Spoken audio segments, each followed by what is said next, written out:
This program is brought to you by the Georgia Neurosurgical Institute. For over 50 years, rendering neurosurgical care to patients of all social conditions, treating complicated problems involving the brain, spine, spinal cord, and peripheral nerves, endeavoring to encourage quality care, medical research, innovation, and education on a local, national, and international basis.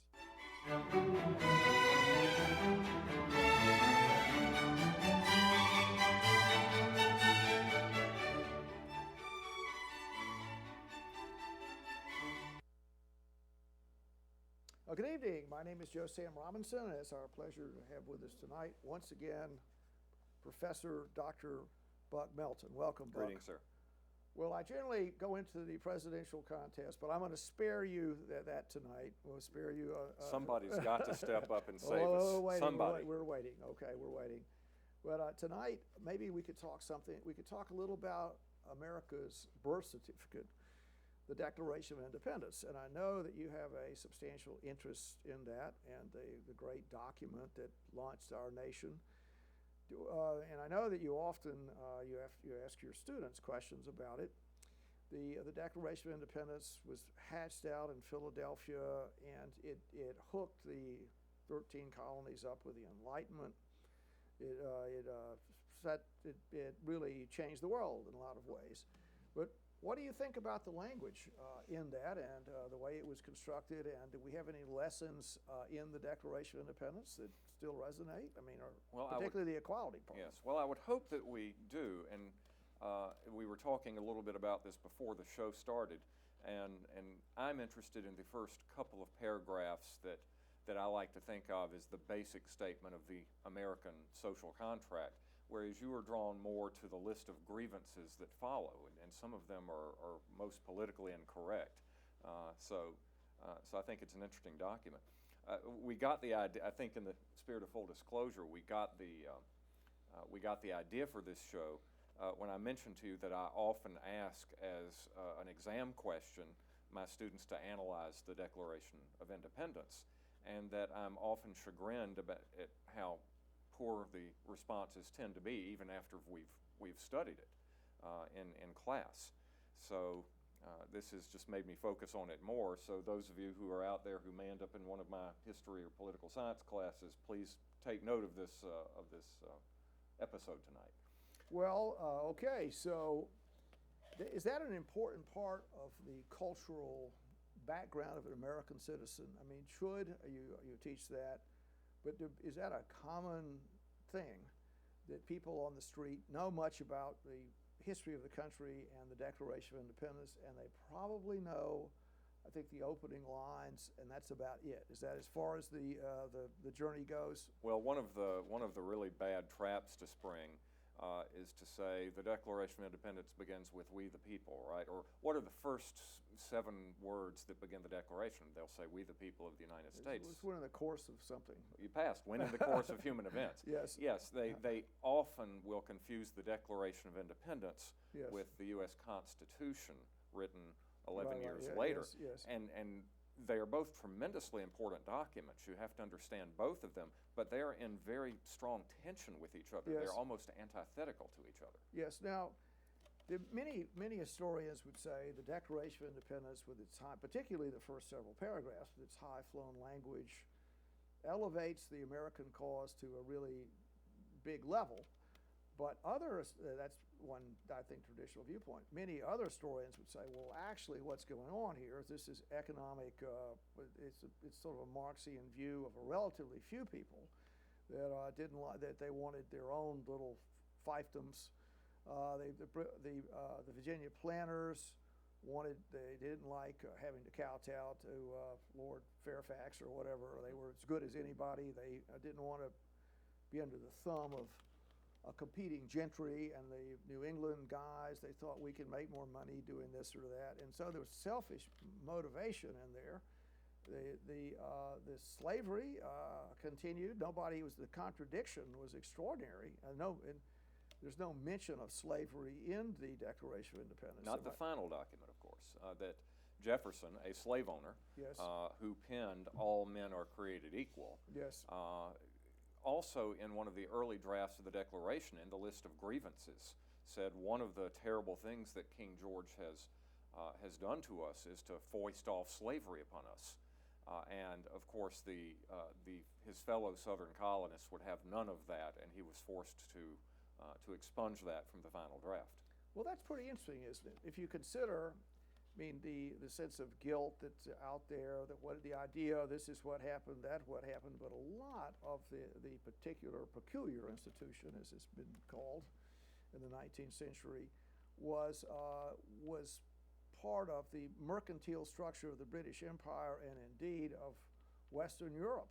As they subdued the transoceanic travel, they subdued the New World, they did this and they did that, and the people in counting houses in London and Amsterdam were making big amounts of money and on, and they were the people that were they're making these arrangements, and the colonists did not have the independent power to do anything about it. Am I correct on that? You could not have, could you? Or did anyone do that? Could they have said, any of the colonies, outlaw slavery, would it have been in their purview of their legislature to say, we've decided this is illegal here, and wouldn't that contravene the will of Parliament? I mean, comments? It's not something I've looked into. I think it's possible that a colony might have been able to do that. And in England, as a matter of fact, fairly early on, I can't give you the exact year, but there was a very interesting case that said that England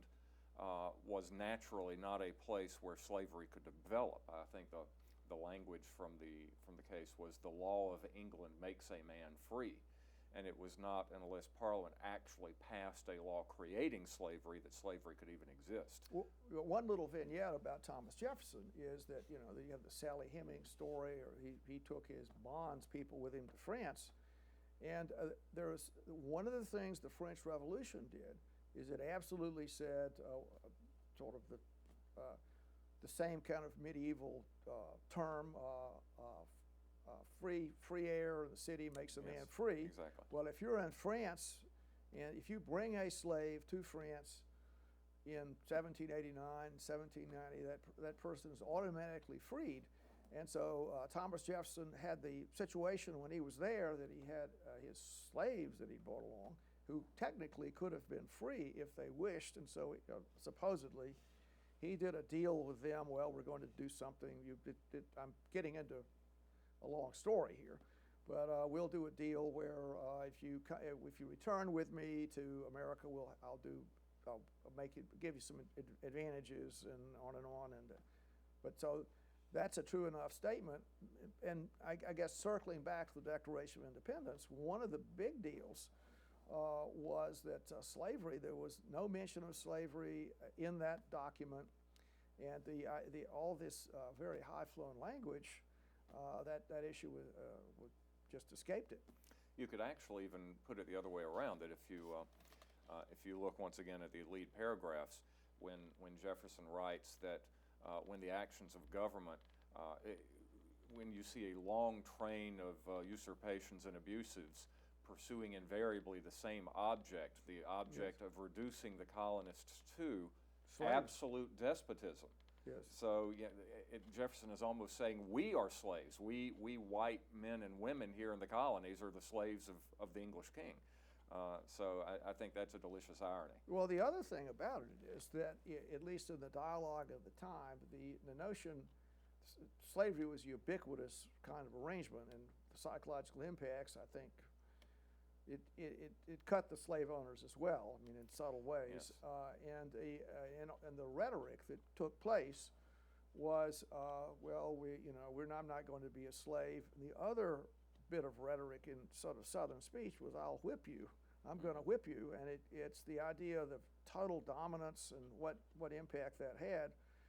Another impact of the Declaration of Independence, at least the language of that, I think it was used in 1860, 1861 to justify the South breaking away. So exactly. It was very intellectually consistent. Yes. The Declaration of Independence was very consistent with the secession arrangements that took place. It's just intellectually 1, 2, 3, same thing. It's Yes. totally reasonable and rational to have another country here, or if a state didn't like or a group of people didn't like a particular political arrangement, that presumably they always had the privilege of just starting their own country. I mean, Yes.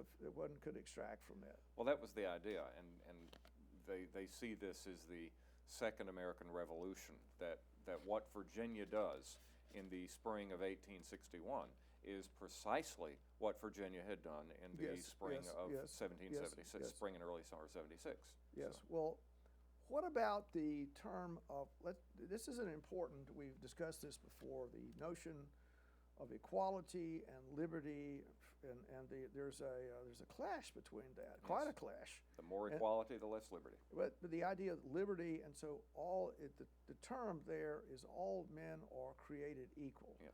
Well, I mean, can you say that Jefferson, it would be reasonable that he would not necessarily think that people were all equal per se as they walked around, but they went through an equal creation process. I mean, they sprang from women, if you want to say it that way, and beneath that is the idea of the Christian church as it existed. Pretty much it said for the millennium that okay, everyone has the access to heaven, and if you're a really big dog, you're going to have a hard time getting in there, and your reward comes in the next life. So your soul is totally equal. The way that you sprang to the earth is totally equal. But is in that document, is there any language that would say we're going to have in social equality, economic equality, or comments on that? Not at all. And this equality problem is a problem that the Enlightenment political thinkers and the philosophes wrestled with, and I don't think they ever really solved it. And I think they were conscious of the fact that they didn't solve it. That, how can a slave owner write all men are created equal and take it seriously? You've got Rousseau, who writes in The Social Contract, the opening lines, man is born free and is everywhere in chains. Yes, yes. Which is getting closer to what you're pointing out, that we all have an equal human dignity. It comes, I guess, closest to equality of opportunity, but certainly not equality of condition or equality of outcome. And that's really the last thing that Jefferson says about it. And then from there on we go to liberty. And the Constitution, written 11 years later, talks about liberty, or at least the Bill of Rights does. You don't see the word equality showing up in the Constitution until something like 80 years later in the 14th Amendment, ratified in 1868. For the first time then you see equal Well, that's pretty interesting, treatment, isn't it? yes. So, in a way, it was sort of a rhetorical. Jefferson was a smart guy, really a smart guy, and he knew French, many languages, and he read voluminously all kinds of tracts. You and okay so there, Hillary? I'm good. No, I'm good. Okay. And then he put used the word equality, and then I think it's pretty powerful to say that it didn't really enter the national dialogue until after the Civil War. And what about in legal decisions? I mean, in the Supreme Court, I mean, do they make comments? There must be some kind of notion in law about contracts. Yes. That I mean, the equality is, if you're a party to a contract, you're equal parties. I mean, there is equality, at least in legal circumstances. Yes, but this is the question-begging aspect of it. And as a matter of fact, you mentioned, the era of England, or in your case, France, making someone free. This was essentially the exact argument that a slave by the name of Dred Scott made. Yes. 50 years later, when his master took him into federal territory where Congress had banned slavery. Yes. And he said that once I breathed that air, once I went into I was free. But the response to that was essentially, it was a bootstrapping problem. You are not equal because you are black, and being black and being unequal, you have no standing even to bring this lawsuit. Your property as opposed to a human, sort of. Yeah, it's a chicken or egg situation. Yes. So, since you're not equal, can't bring the lawsuit. Since you can't bring the lawsuit, you can't argue that you're equal. Right. So you have no standing before the A court. catch-22, I guess. Yes. So. Well, all right. So we have Jefferson's document here, a political tract, great, glorious language that still resonates now. Except with my students. All right. They and don't perhaps with the man in the street in America. Well, just to continue, I mean, I'm not an expert on the subject, but I can recollect some of the things that if you read the entire Declaration of Independence, there's a lot of, you mentioned that, well, they took the mention of slavery out, but it was left in the idea of the rapacious Indians were attacking us, and they were very, the idea that if you were an American Indian, you could not really easily have standing. You're a savage. You're a bad person. Although, to be truthful, I think Jefferson made some efforts later when he was president to treat Indians in sort of an equal fashion. He made an effort to, I think, particularly in Alabama and Mississippi, they were the Cherokee nation. Yes. They tried to Mainly have North some Georgia, pretty yes. civil arrangements.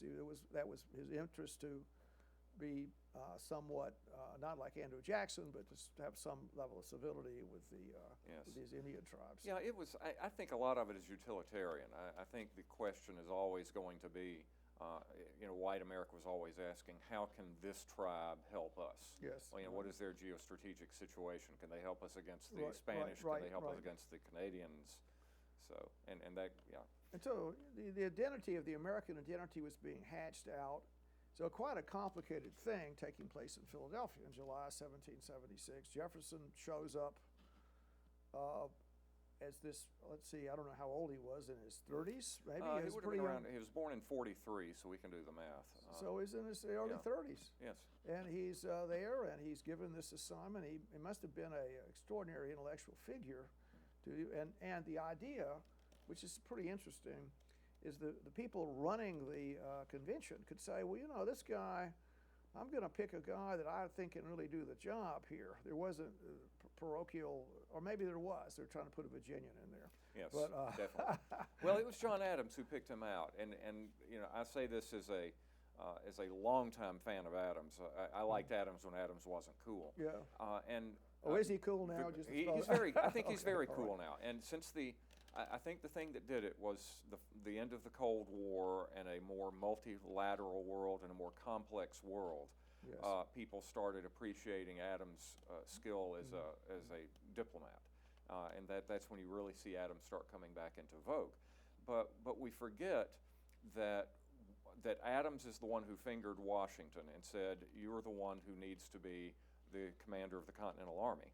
And well, that's pretty cool, isn't Yeah. it? I mean, that's a pretty cool, Yeah. what judgment? That's Yes. pretty cool, I And think. Adams was the one who fingered Jefferson and said, "You're the one who needs to write this declaration." And Well- one of the three reasons that Adams gave was, "You're a Virginian. Yes, This yes. cannot be Massachusetts versus England. We got to get the big right. Virginians And out." Jefferson did this extraordinary job. Yes. Well, the document was put out there, and it's our birth certificate, and yet it's not commonly studied. I mean, it's not so commonly No. on anyone's mind too much what's in that, except the only line that's been extracted from that is all men are created equal. Yes. That's about it, isn't it? Well, So- sometimes you'll hear life, liberty, and pursuit of happiness, and I've got to get another dig at Hillary Clinton here, that she did a show a while back talking about our Constitution and how it protects the life, liberty, and the pursuit of happiness. No, Hillary, it's life, liberty, and property in the Fifth Amendment. It's life, liberty, and the pursuit of happiness in the Declaration. Now, was she think she was injured or marred by her time at Yale Law School? They probably didn't pay any, I'm sure they were, it's an Yes. ungraded experience, I understand, but Yes. they were just hanging out and they got confused. And I hope no one out there went to Yale Law School. I know you're bitter that you couldn't make it into Yale and you had to settle for Harvard. Well, actually, I spent yeah. some time at Yale. That's Oh, another the story. truth comes I out, did yeah. later in my career. I had some time there, Yes, so I know. yes. But Harvard So- is interesting Yes, tension indeed, between so. the institutions. Well, this is the thing. You mentioned that this is an Enlightenment document, and the general feel is that Jefferson copped a lot of Lockean thought in here. But before we get to life, liberty, and pursuit of happiness, where does it come from? This idea of natural rights, and this is the point that That's a big deal. Well, That's in a this huge day deal. when the government, we live by the largesse of the government and what pork right, are our right. congressmen bringing home, that I need to bring to the fore to my students that where does Jefferson say our rights come from? Well, as Kennedy put it in his inaugural address, that it does not come from the generosity of the state, but from the hand of God. Yes. And this is what we mean by natural rights. Now, that doesn't necessarily mean the Judeo-Christian God. Jefferson sure. Yeah, didn't really buy into that. He was had complicated political views, Yes. and you could make the case that he would not be considered a traditional Christian. You could say, I think that's certainly a fair not. say. You Yes. could say that. But whoever this God is, or nature's God as he calls it, he or she or it or they are higher than human authority. Just as Sir Isaac Newton did not invent the law of gravity, he simply observed it and described it. Which is sort of the political underpinning of the whole Enlightenment and the idea of our new country, is the sort of the earlier idea about the king being anointed by God. Yes. And the king, so you're saluting the king because he's had the God's sacrament. And the church is hooked up with the king, and the two of them, the established church and the king, are controlling all the, quote, people. And then one of the issues, it's a huge thing to say, this is a big, big intellectual strike, to say, look, I've decided from reading the Bible and my own viewpoint, but that God does not empower the king to control me. Instead, I've got a direct relationship with God, and a lot of the Protestant viewpoint is in that. I think all of it. Yes. So the Protestant viewpoint, in many ways, made the Enlightenment possible, and it also made the American Revolution possible. You could say that, and also religious freedom, tossed in there. That it goes right along with the idea. And you could say, just to continue discussing that is part of the American DNA, which now is being altered. Yes. I mean, it's been a substantial alteration in that the whole covenant that Yes. existed, which in a word was we're going to God has given a third covenant to America, Yes. and you're going to be my children. You're going to act in a moral fashion, and you will do God's work as witnessed. As interpreted by. And as witnessed, you could say, Yes. this is the American DNA. It's Newfoundland, Placenta Bay, August 1941. FDR shows up. Coming in on the Prince of Wales is Winston Churchill. The two sit together. And they pound out the four freedoms. And they sing Onward Christian Soldiers. Yes. They sing together on the ship. These two nations merge, their Christian identities merge, and they stand up against the evil Nazi, the Satan, the satanic evil, throwing babies in a fire. And this is sort of religious underpinning that's in the document and in the Enlightenment, which is really one of the things that you could extract from that document is just that. Yes. That, but we are here today, and now it's being filtered through the government. The government, the president, the unelected bureaucrats are the new high priests, and so they say, we're establishing not a theocracy but a Caesaropapism here. That you have to do it our way, and if you're in disagreement with that, then you're just going to have to bend to the new covenant. And so I don't want to get too much into this, but the idea, I think, is that America has become sort of like Western Europe, which is sort of a post-feudal state. In a way, what makes America work in many ways is a classless arrangement, that you can just do whatever. You're here, nobody's going to stand in your way, and you have personal responsibilities, just like you have the personal responsibility for your soul. You have personal responsibility to feed your family. All of these things you have to do. Yes. And then many people would say, it's impossible for me to look after my soul. It's impossible for me to feed my family. It's impossible for this, impossible for that. So I need a benefactor. And in a way, I need a lord. And if you go back in the Anglo-Saxon, what the word lord means is food giver.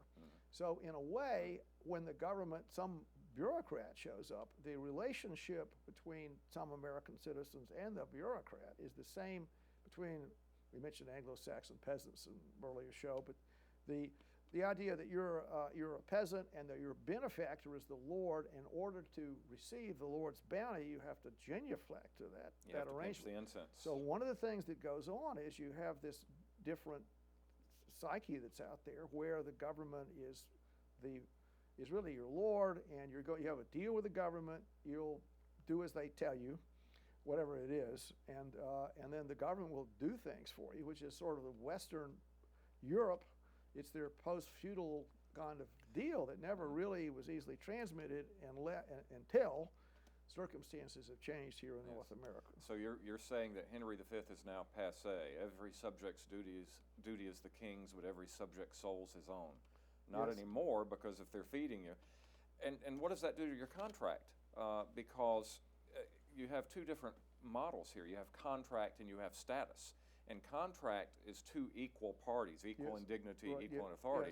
Whereas status is you have done away with something, and now you are dependent on the Lord. You're the vassal. Yes. He's your Lord, and that's the new status. And so you don't have that equality anymore. So that's a rather, I mean, you could get back, you could really parse out the Declaration of Independence and say, well, and the Enlightenment, these are some of the events that have changed dramatically in the country that I mean, all kinds of things have changed, obviously, and as they should. But that's one of the things that's going on. Now, I would also just make this point, looking into some more language in there, that's the pursuit of happiness, turn of phrase. Yes. And was that what he originally said? I mean, it was pursuit of property or something, or pursuit?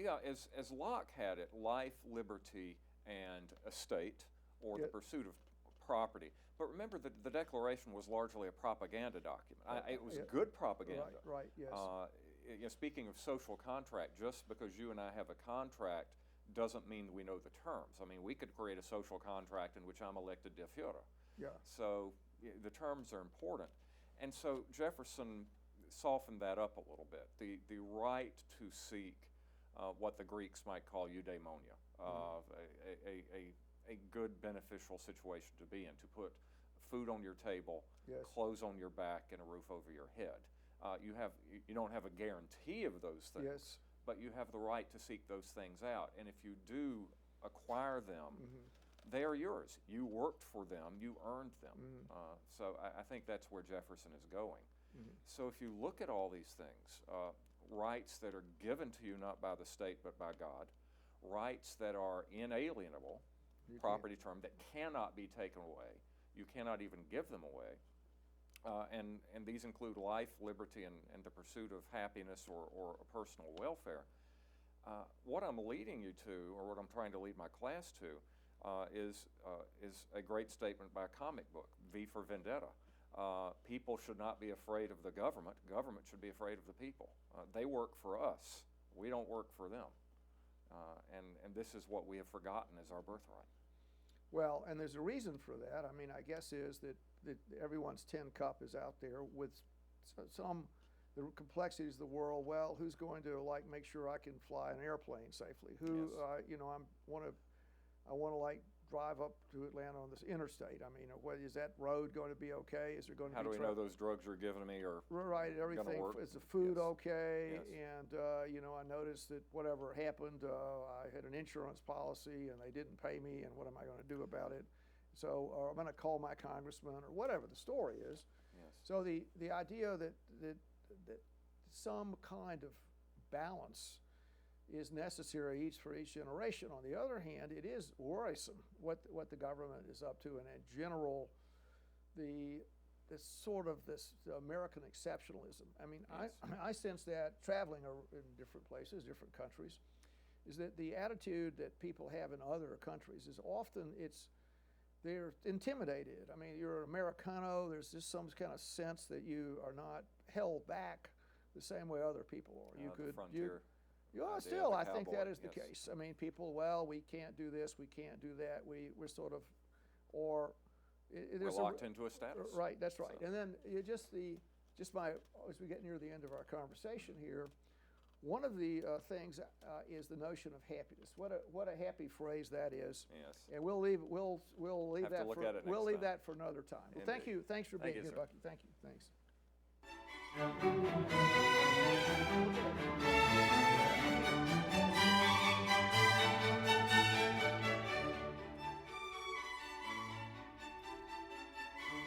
This program is brought to you by the Georgia Neurosurgical Institute.